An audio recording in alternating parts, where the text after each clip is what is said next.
Bonjour à toutes et à tous. Eric Nazapa, enchanté de vous retrouver une fois de plus sur Corbeau News Centrafrique pour une plongée sans phare dans l'actualité de notre pays. Je suis, comme d'habitude, très bien entouré par mon cher collègue, Arsène Feimonazoui.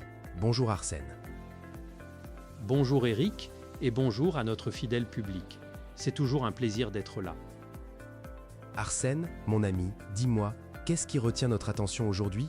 Quelle est la nouvelle qui nous fait grincer des dents? Eric, c'est une intervention qui ne devrait surprendre personne, mais qui a le mérite d'être directe et cinglante. Le sociologue Faustin Zametto a adressé une lettre ouverte au Premier ministre Félix Moloua, et son contenu est une véritable dénonciation de l'état des routes et des transports dans notre pays. Il n'y va pas par quatre chemins. Effectivement, Arsène, selon l'article que nous avons sous les yeux, Faustin Zametto, sociologue de formation, a choisi de rompre un silence assourdissant en s'adressant directement au chef du gouvernement.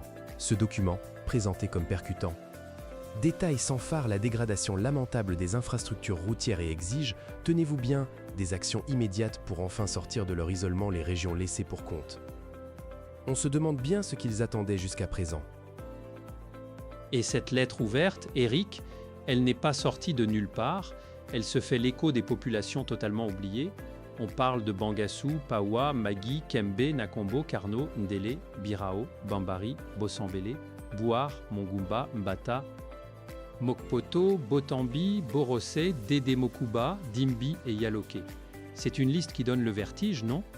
Des lieux où, comme le rappelle M. Zametto avec une certaine ferveur, le développement ne peut commencer sans la capacité à connecter les gens, les régions et leurs richesses. Il ajoute même qu'aucun pays ne peut devenir une puissance économique sans un système de transport décent. C'est d'une logique enfantine, mais qu'il faut apparemment rappeler aux dirigeants. C'est plus qu'une logique enfantine. Arsène, c'est l'ABC de n'importe quelle nation qui se respecte. Mais apparemment, chez nous, c'est une leçon qui ne rentre pas. Le fait que M. Zametto doive rappeler avec force une évidence pareille, c'est déjà un acte d'accusation en soi. Cela dit, il n'y a pas un seul mot à retirer de ce qu'il dit. Sans route, sans moyens de transport, on ne fait rien. On ne vend rien, on ne se soigne pas, on ne se développe pas. C'est un désastre à ciel ouvert. Et le constat qu'il dresse, Eric, est juste effrayant. Dès les premières gouttes de pluie, les routes nationales et préfectorales deviennent de véritables chausse-trapes. Des agglomérations entières se retrouvent coupées du monde pendant des mois. Et ce n'est pas qu'une histoire de commerce ou de logistique, Cela a des conséquences humaines terribles. Des malades périssent faute de pouvoir rejoindre un hôpital, car les aérodromes régionaux, eux, sont des friches. On parle de vies humaines perdues à cause d'une incurie totale. C'est une réalité déchirante, Arsène. Et sur le plan économique, c'est une catastrophe monumentale. Les produits agricoles pourrissent directement dans les champs, notamment à Magiki, Bozoum et Pawa. Imaginez le travail des agriculteurs réduit à néant faute de voies pour acheminer leurs récoltes. Et puis, la cerise sur le gâteau de l'absurdité. Nos cours d'eau, qui sont des autoroutes naturelles potentielles, restent totalement inutilisés. Pas de port, pas de quai, pas de bateau, et l'aéroport international Bangui-Mpoko, un miroir déformant de la grandeur supposée de notre nation. C'est une honte pour un pays qui se dit souverain. Pour tenter de nous sortir de cette léthargie, Eric, Faustin Zametto propose ce qu'il appelle 4 révolutions. La première, c'est la révolution aérienne. Moderniser l'aéroport de Bangui, remettre en état les pistes régionales avec des terminaux dignes de ce nom et créer une académie nationale de l'aviation civile, des idées qui, pour n'importe quel autre pays, seraient juste de la bonne gestion, mais chez nous, ça devient une révolution. Une révolution, Arsène, parce que le simple fait de faire ce qui devrait être fait depuis des décennies est perçu comme un exploit. Ensuite, il y a la révolution routière, avec le bitumage progressif des accès aux préfectures et un programme de routes rurales pour aider nos agriculteurs, suivi de la révolution fluviale et logistique pour remettre à flot les ports de Bangui, Zongo et Mobaye. Sécuriser la navigation et créer une école nationale des transports et de la logistique. Et enfin, une révolution numérique et institutionnelle pour digitaliser le tout avec billetterie électronique et suivi logistique en temps réel. En somme, il demande à ce que l'on rattrape 60 ans de laisser aller en quelques années. Il y a aussi des demandes très concrètes, Eric.